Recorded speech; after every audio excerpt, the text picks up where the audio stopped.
guys, long time no see. I was gone for about 3 months, and in that 3 months I got married. I went on a honeymoon to Disneyland. I was in a production of Shakespeare's Titus Andronicus, and now I am back. I am very excited to be back. I finally feel like I'm settling back into a routine of work and school and time for hobbies and fun stuff like filming. So, my reading resolution for this year, I believe, is to read 50 books. I think that's my Goodreads goal. And it's been a hot second since I've read 50 books. I have been reading a lot less in general over the past 2 or 3 years than I would have liked. So I'm feeling very motivated, and I've been reading. I've read 7 things since I last talked to you. They do include plays and a graphic novel, so they're not books, I guess, but to me those still count. So let's jump right on in. So the first book I read, I don't actually have with me because I didn't like it all that much, and that is The Body by Stephen King. I have never seen the movie that this is based on, but I'm willing to bet that the movie is better than this. So this is one of his shorter stories. It was only about 200 pages, but it honestly felt like it took me forever. It felt so slow, and I just didn't really like what was happening or not happening, I guess. It's basically about these kids who go out on this journey to try and find this dead body. I thought that when they found it, it was gonna be more like, wow, cool, like let's take a look at how this affected them mentally. And it didn't have that for me. And I couldn't really relate to any of the characters, and it was just kind of meh.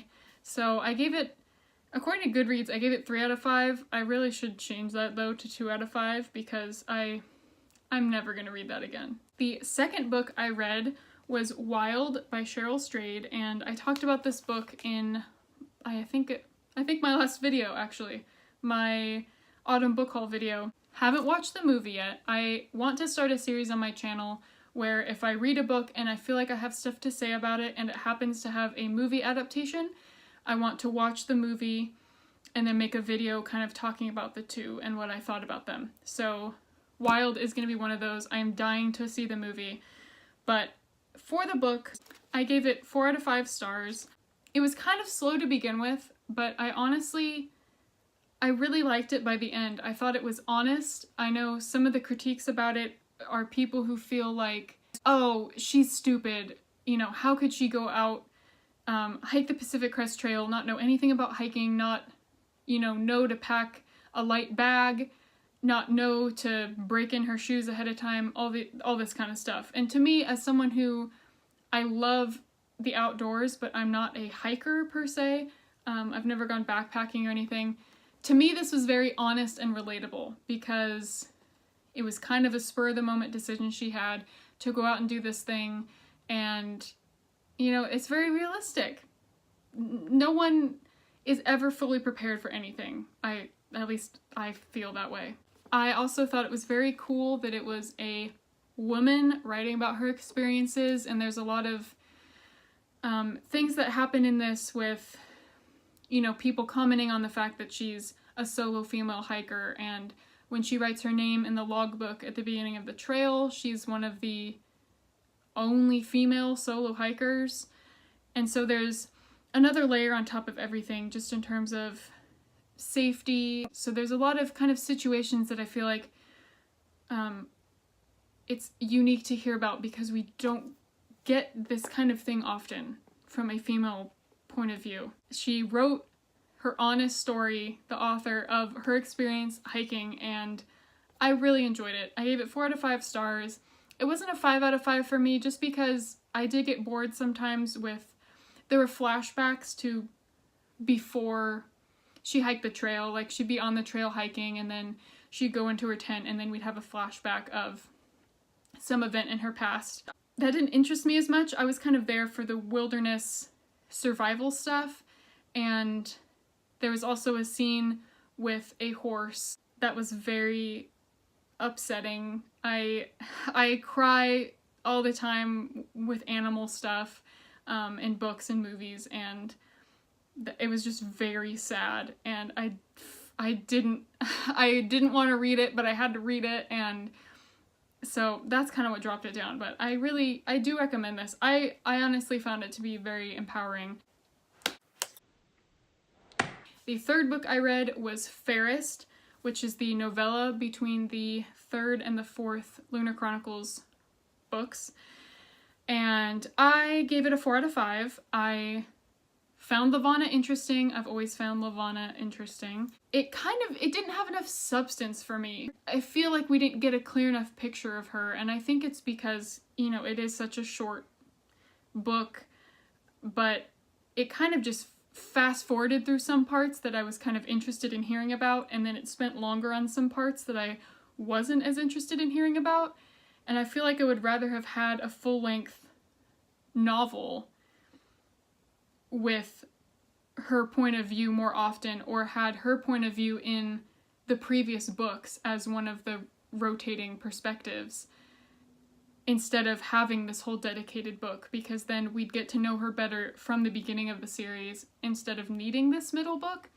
So that's why it's not a 5 out of 5, but I still really enjoyed it. I just love this whole series, and I love the world, and it was cool to get a little bit of insight into why she does the things she does. Next, I read The Giver by Lois Lowry, and my husband got me the Giver Quartet for Christmas, and so I reread this book because I've only ever read the first one, so I obviously wanted to reread this to then continue on, and I gave this 4 out of 5 stars. I think I gave it the same the first time I had read it. It's such a good book. It feels like kind of the father of a lot of dystopian, utopian, young adult fiction that's been out for like the last 10 years.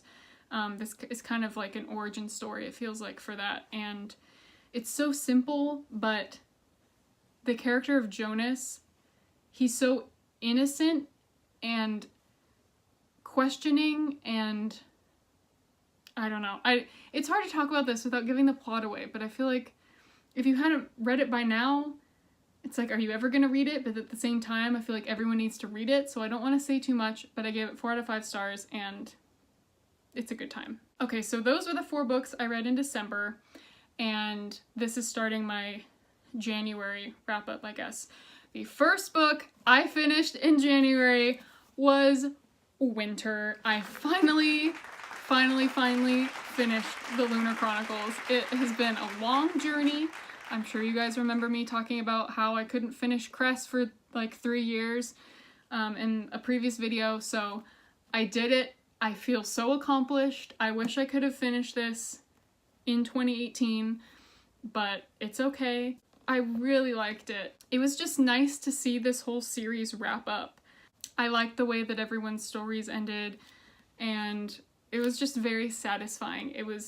It's thick. It's a thick boy. It's 800 pages, so I was reading about 100 pages a day because I really wanted to just push through and not get stuck halfway through it like I did with Cress. And I did it, so I hope you guys are proud of me. I'm proud of me, and I gave this 5 out of 5 stars. So the 6th thing I read was Paper Girls Volume 1 by Vaughan, and I loved it. This is my first graphic novel. I don't know why it's taken me so long really to read graphic novels, but I really enjoyed it. It has kind of a Stranger Things vibe mixed with the kids and E.T. kind of vibe. It's very colorful, all girls, which I really, really liked. And it's just very colorful. You know, a lot of bright primary colors in there. And it's about these girls who are paper girls. They deliver newspapers, and they accidentally time travel, and that's kind of where this one left off. So I'm very excited. I need to pick up volume 2 soon. And the last thing I read was a play. I have no idea. I literally just saw it yesterday. It's here somewhere. I can't find it right now though. But it is Doubt, the play Doubt by John Patrick Shanley. And this is a reread because I'm considering auditioning for that play. So I wanted to reread it, and it's just as good as I remembered. I gave it a 5 out of 5. If any of you guys love reading plays and you haven't read Doubt, I highly recommend it. It takes place at a Catholic church. These two nuns are trying to figure out if this priest has had an inappropriate relationship with a boy at the school. And it's so good. I read it in like an hour. It's short, it's to the point, it's gripping, and it's really good. Alright you guys, I hope you enjoyed this video. If you did, I would love it if you would give it a thumbs up and subscribe. I will be making more consistent videos. I'm aiming for at least 1 video a week, if not 2, and I have some very exciting videos planned that I can't wait to share with you. So I hope you're doing well, and I will talk to you guys later.